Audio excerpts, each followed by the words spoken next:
I'm the only Chinese there, basically. Okay, so that's the situation.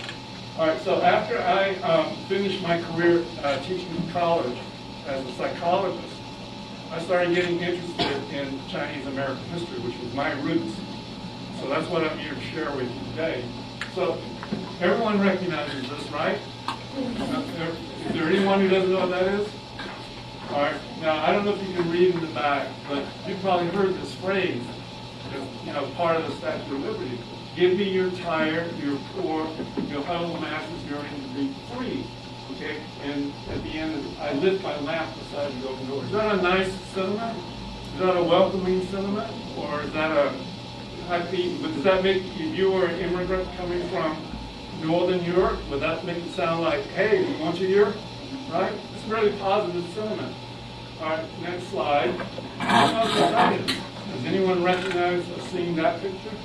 Or what that is? That's on the other side of the country. That's, I don't know if any of you have been to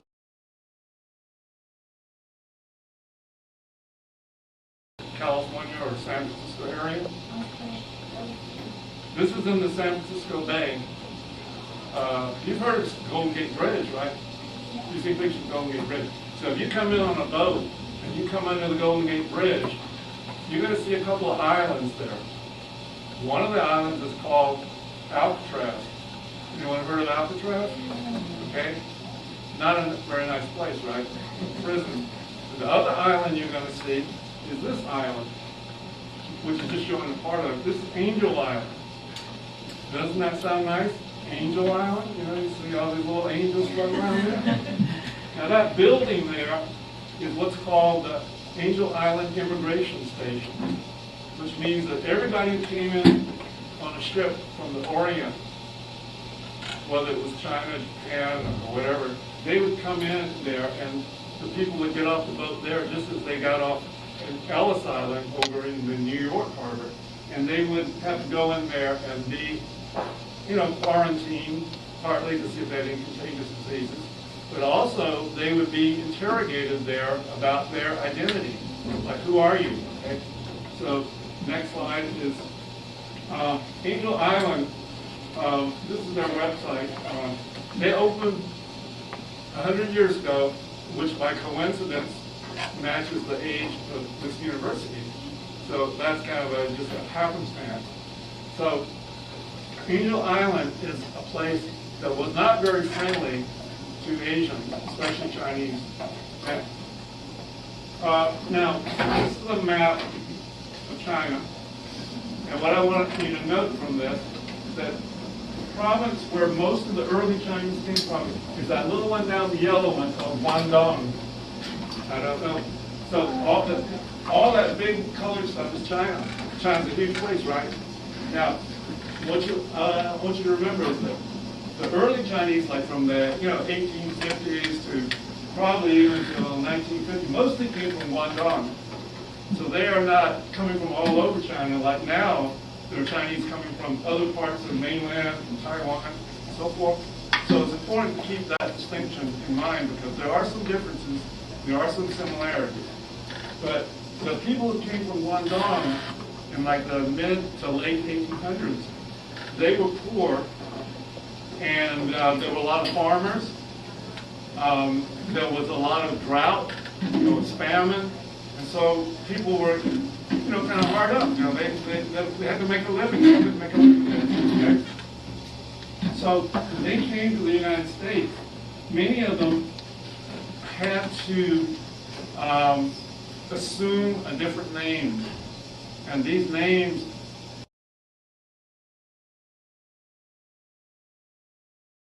they call them paper son, or if it's a girl, a paper daughter. And this is a picture from a book about one guy who was a paper son, and this book is about his story. And so what does paper son mean? In other words, like if your real name is Wong, your family name is Wong, why don't you come in as Wong? Why change your name? So Mr. Wong might come in using the name Lee, Mr. Lee. And so you kind of wonder, well, why would they change their name? So that's why I'm going to get into that a little bit. Next. Now, when they came in, because the immigration people were suspicious or aware, and they knew that a lot of Chinese changed their names to come in, they would give them an interrogation. And this is a simple one that someone made up just to illustrate to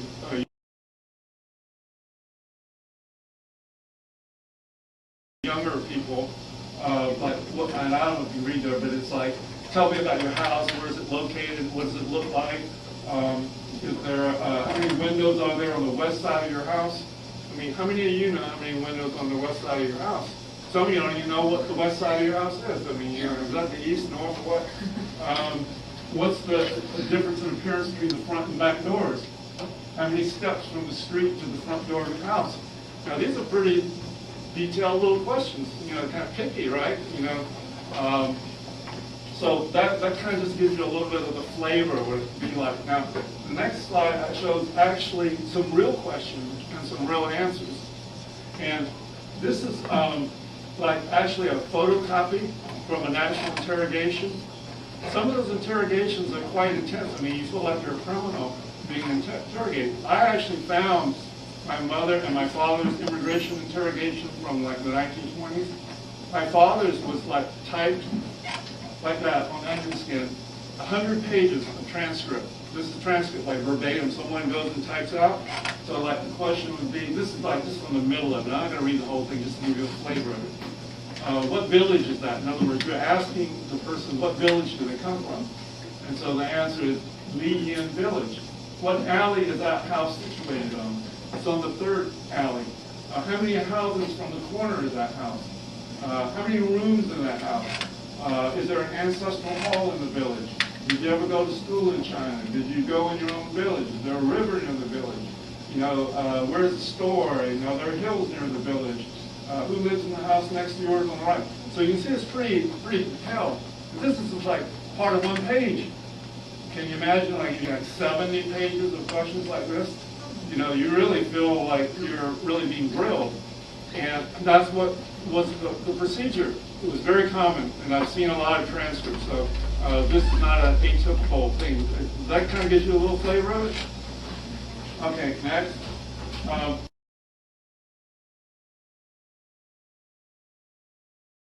Now, Angel Island was a very unhappy place for many of the Chinese immigrants, in particular because many of them felt that their time on Angel Island, which could range typically from maybe as short as maybe a week or two to maybe several months. So they were like detained there, not because they had a disease or, you know, that they had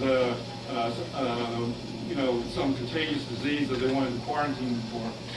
They were put in there because they weren't satisfied that these people were who their documents said they were.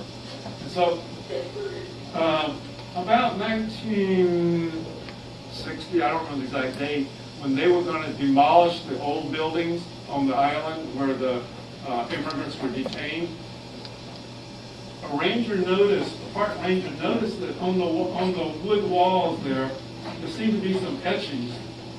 And so this has been embellished, and so you can sort of see there are some like Chinese characters there. So what some of the detainees did is they carved Chinese characters into the wall. They were the graffiti, okay, of that time. And so they've gone and restored some of these, and they brought people in to translate them. So here's just one example. These are sort of like what you call bittersweet poems. They're poems of sadness. And so instead of remaining a citizen of China, I willingly became an ox. You know what I mean by ox? Is just, you know, having to work hard. Okay? I intended to come to America to earn a living. Western-style buildings are lofty, but I have not the luck to live in them. How was anyone to know that my dwelling place would be a prison? In other words, they came over hoping that they would have a good life, and here they are, you know, being treated like, you know, criminals and being detained. How was anyone to know my dwelling place would be a prison? Okay, so that's just a real short one. There's some longer ones, but they all kind of have this flavor of, you know, I'm so sad here, you know, and some of them actually didn't get in. Some of them got sent back to China, and, you know, that's the gist of that. So next. Now, I don't know if you know what the word xenophobia means. So it's a big word. Phobia basically means fear. Okay, so you have fears of spiders, you have fears of dark, you have fears of being in high places. Xenophobia is fear of strangers, an unrealistic fear of strangers. All right, so that is, in a sense, what affected many of the early attitudes for the early Chinese immigrants. Next.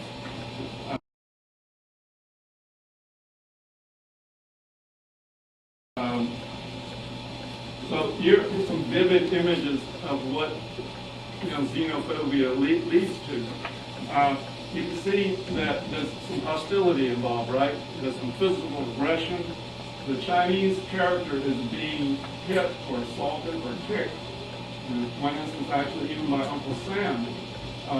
And on the top one, you see Chinese must go. So they're saying, send the Chinese back to China. We don't want them here. They're different from us. They speak a different language. We don't understand them. They sound kind of funny. They wear strange clothes. They're different from American clothes. They wear pigtails, at least up to a certain point, and that's different from the way American men would dress. And so I said, let's get rid of the Chinese. And you may notice that in these three illustrations, the Chinese is symbolized by a laundryman.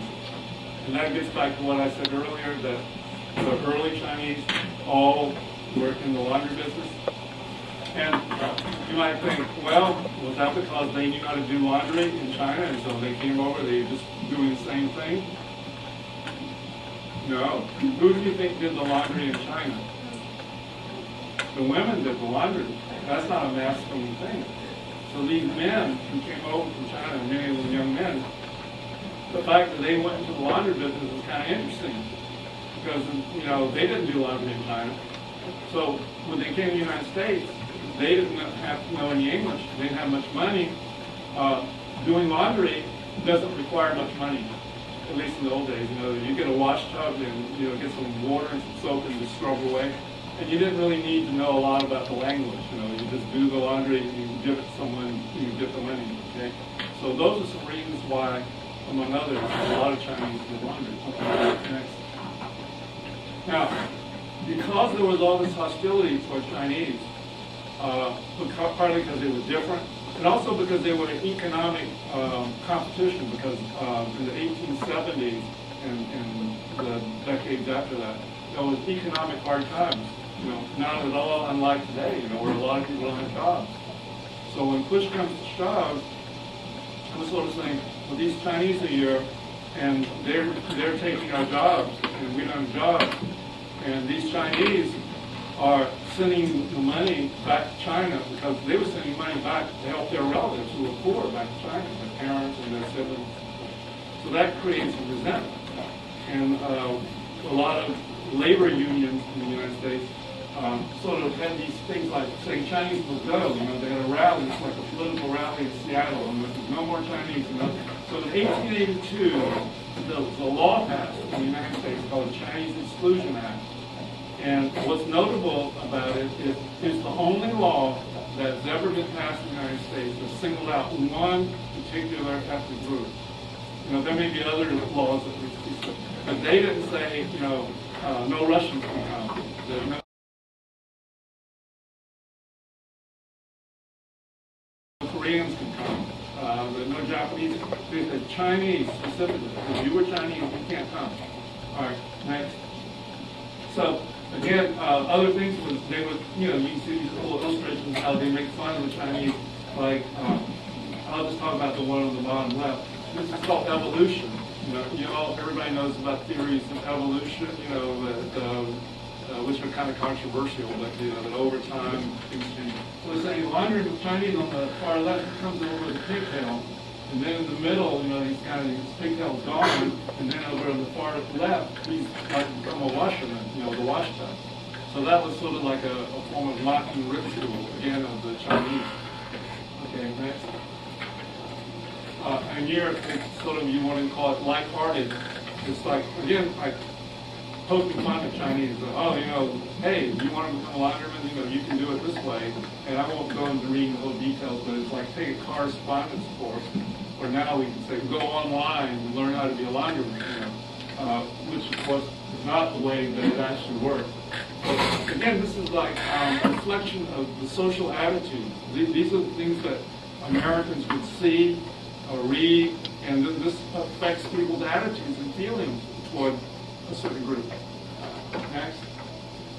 Or even this kind of lighthearted thing, which I don't think Chinese would appreciate, but someone who's not Chinese would look at this and laugh, and they say, in sing-song language, no washi today, But see, the actual reality is these immigrants work almost every day from morning to sunrise to sunset. So there was no such thing as a day off, So that is totally, erroneous.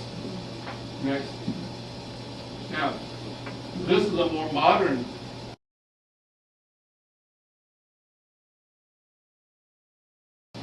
media presentation, probably in the 1950s, 1960s. Can anyone explain to me what this ad means to you, or how you would interpret it? Well, because they're like Chinese people around the Washington, Uh-huh. they're like, most of them are they're like, what is it for the Chinese? So basically, this ad just said that the Chinese were Washington. Right.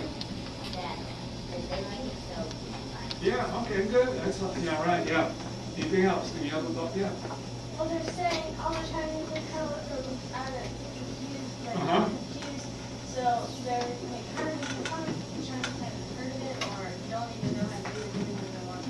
Yeah, that would be another possibility. Yeah, sure, good, excellent. And someone else have a hand up? Did you comment? You guys have to instructions wondering what has. Oh, okay. Yeah, okay. Yeah, so they like, yeah, okay, so it's foreign to them, like, this is not the way we laundrymen do laundry, yeah. So they're like an ad for a new laundry machine. They want people to buy it and then they're making fun of the Chinese how they want to. Yeah, one way of thinking about it is like the Chinese are considered like the experts in laundry, okay? They're not expert in anything else, but because they did laundry so much, that they're like the authority. And so we've got this machine we want to sell, like a home washing machine, which actually, ironically, is sort of like essentially what put the Chinese laundry out of business after a while, because, see, back in the 20s and 30s, they didn't have washing machines like this that were modern and convenient, and most people didn't have a laundry washer and dryer in their home like they do now. So when this thing came out, somebody, wise person, said, well, we'll get a bunch of Chinese, and they look at it, well, grabbed everyone's attention. They'll still say, oh, these Chinese, they can't figure it out, or that even they're impressed, that it's something new. So that's just another spin on like how the association in the people's minds is, oh, Chinese are, good for doing laundry. Okay, next.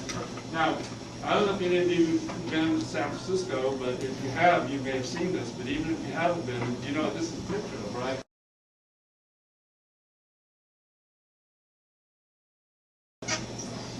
Yeah, this is Grant Avenue in San Francisco, Chinatown, which is one of their biggest Chinatowns.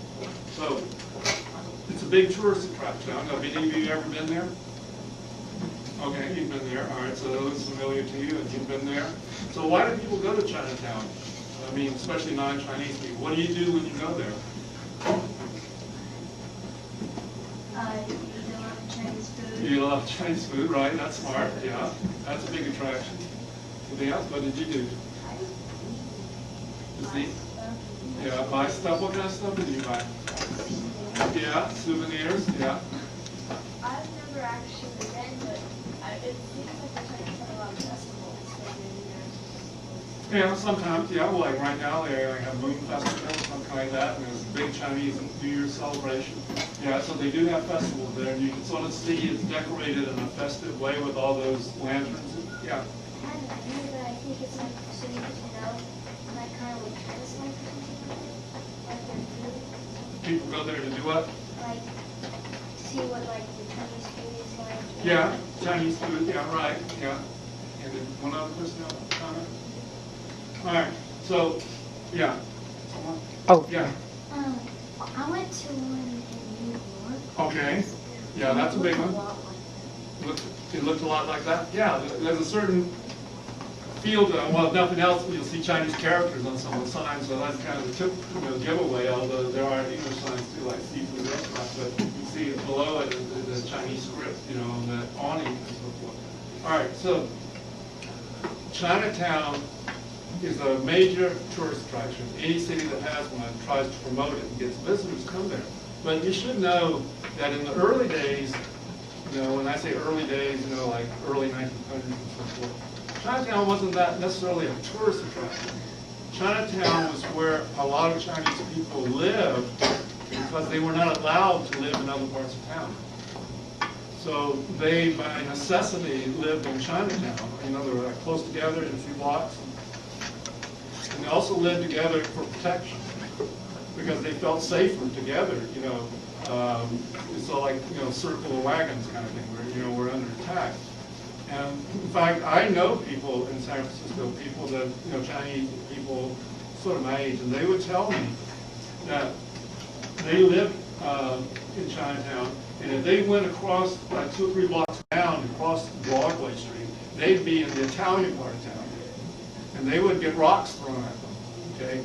So in other words, the Chinese weren't welcome in other parts of town. They couldn't rent apartments or buy buildings or houses in other parts of town. So Chinatown, in that sense, was a sort of a necessity for the Chinese. They weren't building it to attract tourists because, number one, remember, people didn't like the Chinese then. And so it evolved, it changed over time. So now we see a more modern Chinatown, but we shouldn't lose sight of the fact that Chinatown was not built intentionally or primarily for attracting tourists. Next. Now, here's examples of, in the early 1900s, if you were in San Francisco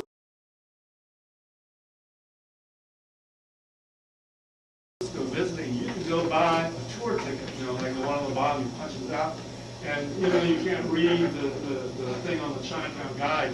It's basically saying, hey, come to Chinatown and we'll show you an opium den. Or they would fake one, they'd build a little room and they'd have some Chinese guy there smoking a opium pipe and kind of spaced out and everything. Or, come down here and see all this, the Tong area and everything. Or, they'd also maybe say, you could come and see some Chinese art or something like that. But mainly it's more on the sensational side. It's sort of like, come and see where these foreigners live. And we'll escort you, we'll have a guided tour, and you don't have to worry about being mugged or being kidnapped or I guess the term for Chinese would be Shanghai. Yeah, do you have a comment?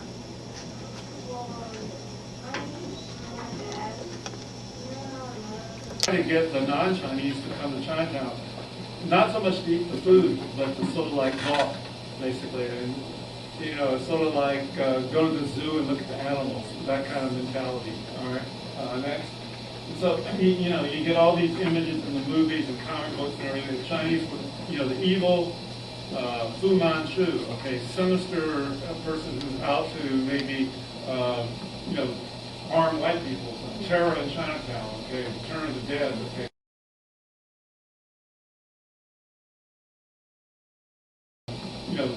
Harm white people. Terror in Chinatown, okay, Return of the Dead, okay. So if this was your feeling about Chinatown, would you go down there by yourself at night? Probably not. It'd be a scary place. So there'd be opium dens and tongs, which are sort of like the Crips and the Bloods, gangs. In other words, this Chinese gang versus this Chinese gang, like fighting for territory. So back to Chinatown, that's that same picture. I saw where would the Chinese have lived? Okay, you look at that, you don't really see where Chinese people live very well, do you? You see seafood restaurant, you see China Bazaar, where you can go in and buy trinkets that, Asian place. Well, a lot of the Chinese live up above these, like in those white things up there, or up on the second, third floor, not in every one of those buildings. Because space was very tight, So they have very limited living quarters, and these were not very luxurious or even comfortable places. You know, I mean, like little small rooms and maybe 4 or 5 people living there because they didn't have much money. So they live in Chinatown. So you, the tourist, you go through there and you see all the nice shops, you see all the nice restaurants. But what you don't see are where the waiters who run those restaurants, where they have to live, you know, in little rooming houses above, you know, in very congested areas. Okay. Now, Chinese restaurants, well, the other thing, and someone said earlier that Chinese food was what a lot of Chinese people went into. And that's true. Chinese restaurants were probably the second most prominent thing that Chinese did, the early Chinese, after laundry. They started doing restaurants. And the thing about Chinese restaurants is they come in all kinds of shapes and forms. They don't all look the same. They don't all look like McDonald's, okay? And here's some of the more wild, off-the-wall types of Chinese restaurants, right? You can see someone even converted a train station up in New Hampshire that they weren't using anymore into a Chinese restaurant. Someone converted a bank. What is the one on the bottom left? Anyone know what that bottom left one is? Looks like a KFC, yeah, right. See, there's a KFC that went out of business, so they just said, well, we don't need to spend money redecorating the front. You know, the roof is not leaking. Let's just use it and make it to a Chinese restaurant. Because people are coming in here for the food. They don't care about what the building looks like a Chinese restaurant. Friday? Okay. Yeah, okay. But anyway, the thing is, it's a recycled building, okay? So it's put to another use. All right, next. Inside, you can see that, you know, it looks like someone's closet or something. You know, it's like they're decorated different ways. Some of them more fancy than others. But some of them, you get little odds and ends, you know. They're very funky, you know. Each one has kind of got their own little decoration, yeah.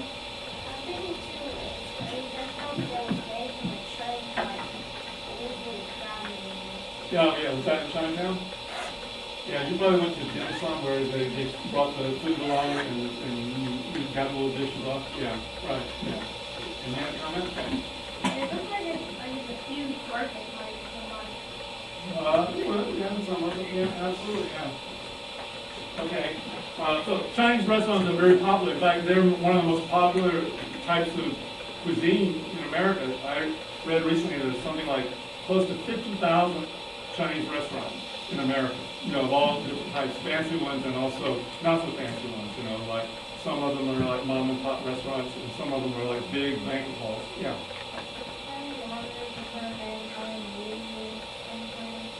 Uh-huh.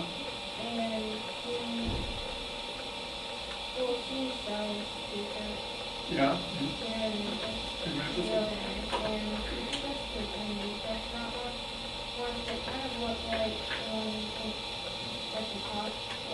Okay. All right. Okay, good. All right. Actually, I can show you a Memphis restaurant. Maybe it's actually, let's see. Yeah, I don't know if anyone's been there. You've been there. All right. Okay. Have you ever been to Michigan?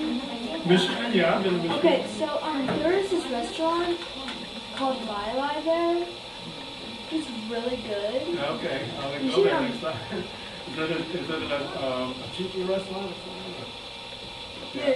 It's like this place where you can like order like it's really cheap and it's really good quality food. Well, that's a good combination. Yeah, well, see, that's one thing Chinese restaurants are noted for, is it's inexpensive. So that's kind of a plus, although, you know, it can't just be inexpensive. It's also got to be good, because who wants to go eat cheap junk food, right? You know, but if it's good and it's also cheap, then who can go wrong, right? So how did the Chinese do that? See, how did they make it cheap and make it good? You know, what's the secret formula for that? So let's get into that a little bit. Anyway, this is a restaurant that I discovered before I came to Memphis. Actually, I found this several years ago. I like this picture because what is that boat doing in a Chinese restaurant? You know, like, I was looking at particularly Asian decor, Chinese decor, you know. I don't know, maybe it used to be some other kind of restaurant, or, you know, maybe they found it in a Goodwill store, I don't know, but, you know, it seems kind of a little, you know, strange, you know, in that setting. But anyway, I'm glad that some of you know that, actually. Yeah. My mom had took me to Chinese restaurant in Parkland. It goes chicken fingers and french fries. And French fries, okay, and it's a combination, yeah. I know.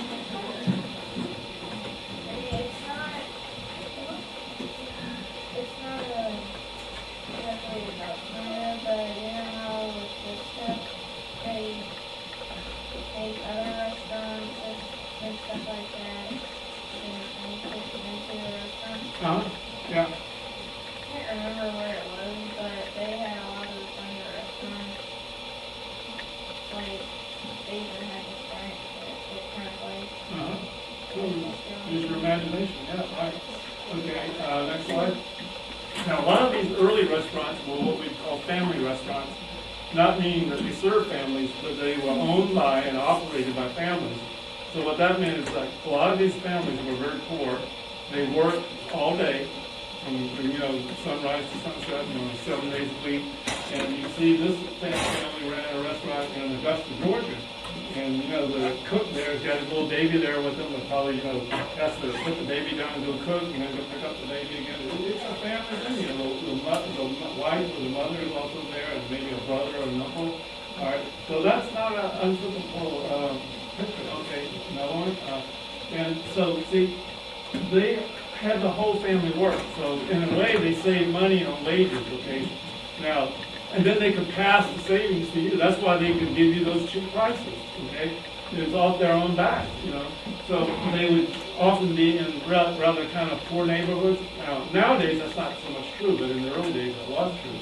And a lot of them, would even live in the back of the restaurant to save on rent, because remember, they didn't have much money, and they had to support the family. And so even the bigger ones, after a while, they'd hire a cook or a dishwasher, they'd hire some people, but they didn't have much money to pay them with, so they give them room and board. They'd have a space above the restaurant, and maybe they'd give them a place to sleep, and then they would give them, all the food they could eat, okay? Well, you can't read that, but the point is this, that a lot of those Chinese restaurants, especially the ones that were in the middle of America, like Iowa, Nebraska, Illinois, or whatever, they really weren't serving Chinese food. They were Chinese restaurants because they were Chinese people. But they'd have like chow mein, chop suey, egg rolls, and all the rest would be like hamburgers, chicken fried steak, pork chops. That should be basically American food. But it would still be sort of like a Chinese restaurant, but not like one in Chinatown, okay? And so now we got these really swanky restaurants, okay, really jazzy, you can come a long way with these Chinese restaurants. Because they charge a lot higher prices too. Now, we shouldn't forget, however, on the next slide, that in the early days, the Chinese restaurants were very different, and they served a different function. When the first immigrants came, the restaurants were in places like New York, San Francisco, where there were a lot of Chinese people. And they served mainly Chinese people. And in this picture, you can see there are only men there because the early immigrants didn't bring their wives over for a lot of different reasons that maybe we don't have time to get into. They didn't have any families with them. There were a lot of bachelor communities. There were just men there working, maybe eventually to bring their wives over, but they had to make up some money first. So this would be what a restaurant would look like. There'd be no tourists in there, okay? This is just Chinese men hanging out together here, okay? Next. Now look at this picture here.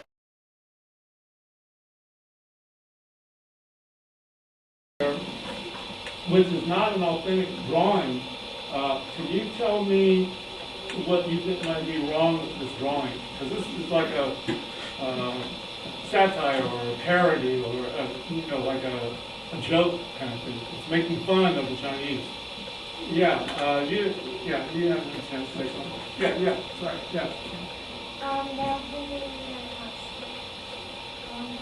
Wrong? That's not the way you use chopstick? Right. Not wrong, that's the way I use my chopstick. All right, that's what you use. Are you very good at getting the food up? Oh, okay. Yeah. So everyone see, I know it's not, he's got one chopstick in each hand. I mean, both of them, okay? Is that how most Chinese use chopsticks, right? Yeah. So this is not a very good way to do it, right?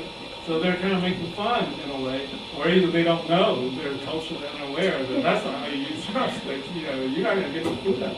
So this is someone who's like poking fun at the Chinese again. So I use that as an illustration. And that's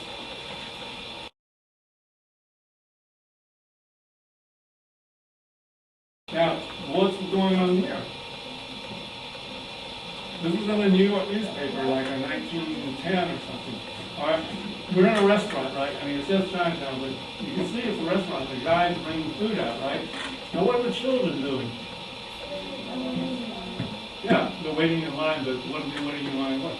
Their pets. Yeah, why are the pets coming to the restaurant? Maybe because they're allowed to be pets there, they have to pets. No. Okay, you don't agree with that, okay? What's I your don't think take? they're like they're gonna eat the pets or something. Okay. Well, yeah, that's a possibility. Anything else? Maybe if they're not eating their pets. Okay, that's somewhat of this point of view. Maybe one of it, yeah. Maybe using like those big computers or using those pets so that they can like everyone making fun of them and then Okay. Well, let's say, yeah, possibly you said you're going to feed the pets, but that actually wasn't the reason, okay? There was a lot of belief, and in China at one time, especially in the poor part, some places, they actually did eat dogs, okay, which was very repulsive to us, especially if we were talking about pets. And probably if you're really poor and you have nothing else to do, you know, maybe that's the case. Now, we don't approve of that, especially here. I mean, we treat our pets like they're the boss of the household, right? But, so you can say this is a criticism, this is poking fun at Chinese and saying, look, they're having people bring their pets and, you know, we're going to take them in the kitchen and cook them and serve them, okay? So now, if you didn't know anything about Chinese people and you saw this, you're not going to think too highly of Chinese people. You know, they're barbarians, you know, or something doing this. Okay? So you put this in the New York newspaper, and that's creating an image that is harmful to how people are going to see Chinese people. Okay? Now you know what that is? Chicken what? Chicken feet, right? Yeah. You don't get that at KFC, right? Yeah, it could be. Now, a lot of people, you know, disapprove, you know, well, they don't disapprove of the harm of chicken because they're eating the rest of the chicken anyway, so what are they going to do with the feet? So it's like, well, you know, Chinese eat strange things. You know, this is one example. There are birds' nests, shark fins until recently. Now they're going to stop doing that. But the thing is, those were not things that most Americans would eat. And they would look at that and say, ew, chicken feet, ew, you know.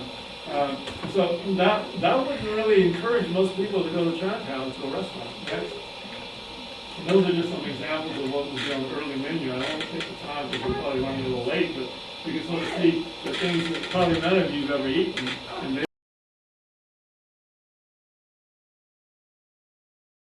don't sound all that appetizing, but that might be what some of the early presidents would. Yeah. You're all eager to eat now. Now we're gonna go. Yeah, okay, we better go. All right, this is a satire again, of making fun of Chinese restaurants, you know, and I know in the Bible you can't read, but they just make it look like a Chinese menu, but then it's sort of like a parody, something like Mad Magazine might do. But again, it's the Belching Dragon. Did you go to a restaurant called the Belching Dragon? I mean, okay. Next, waiter will change his shirt with it. All right, now this is what we'd say that Chop Suey came to the rescue. In other words, what I was saying before was up until like 1910, 1920, Chinese restaurants were not all that popular with non-Chinese people. It was too foreign to them. It was, you know, ooh, who wants to eat that stuff, you know? And so people didn't want to go to Chinatown to go to a Chinese restaurant. Where today, you know, it's a highly popular place to go. So in this is a drawing like in Chinatown where they call the diagram was sort of like a bunch of young American non-Chinese getting together and going to Chinatown to get chop suey. Now nowadays, I don't know if any of you like Chop Suey, or you even have it, or a lot of them you just can't find it, but Chop Suey was the first dish that was made popular to non-Chinese. There are two stories about this. I'll just go over them briefly. One was that a little Chinese restaurant was closing for the day, and they had cooked all their food was gone. Some miners came in late at night, and they were drunk and everything, and they were demanding food. And they said, "Give us food, or we're going to beat you up," or something like this. So the Chinese restaurant guy was scared, and he ran to the kitchen. He found all the little leftover cuttings